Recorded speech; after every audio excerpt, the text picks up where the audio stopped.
भी हम में से किसी को भी ट्रेन की टिकट्स बुक करनी होती है, हम ये सोचते हैं कि किसी भी थर्ड पार्टी पोर्टल से ज्यादा सिक्योर है IRCTC का एप्लीकेशन। इसलिए हर दिन यहाँ पर ऑलमोस्ट 13 से 15 मिलियन या शायद उससे भी ज्यादा लोग हैं जो पर डे IRCTC की एप्लीकेशन को सिक्योरली यूज करते हैं टिकट्स बुक करने के लिए। और यही रीजन है कि वहां पर हमारा डेटा सिक्योर हो जाता है, यानी कि सेफ हो जाता है। और नेक्स्ट टाइम जब हम उस पोर्टल को ओपन करते हैं तो हमें अपनी डिटेल्स को दोबारा डालने की जरूरत नहीं पड़ती। 13.88 लाख यानी 1.388 million tickets daily in Q1 FY 2025-26 as per Google data ये कहती है कि पर डे टिकट्स बुक होते हैं ओनली फ्रॉम IRCTC एप्लीकेशन।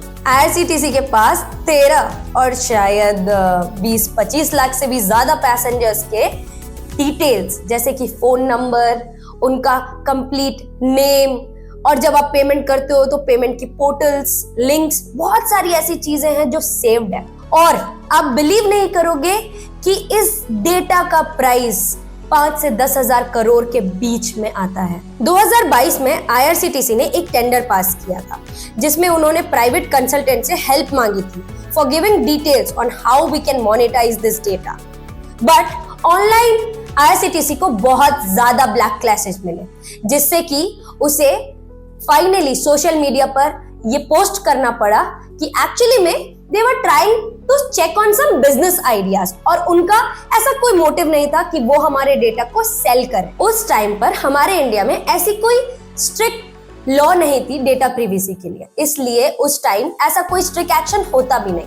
पर हाँ, इस पर इम्पैक्ट एक बहुत अच्छा ये पड़ा कि उसके बाद ऐसे बहुत सारे केसेस आए जिसमें डेटा लीकेज की बहुत ज्यादा अमाउंट पर केसेस आने लगे। इसके बाद इंडिया में एक बहुत अच्छा स्ट्रिक्ट लॉ लाया गया जो कि कुछ पोर्शंस थे उनके जो नवंबर 2025 के बाद इंप्लीमेंट हुए थे। A new law came into existence which was the Digital Personal Data Protection Act 2023.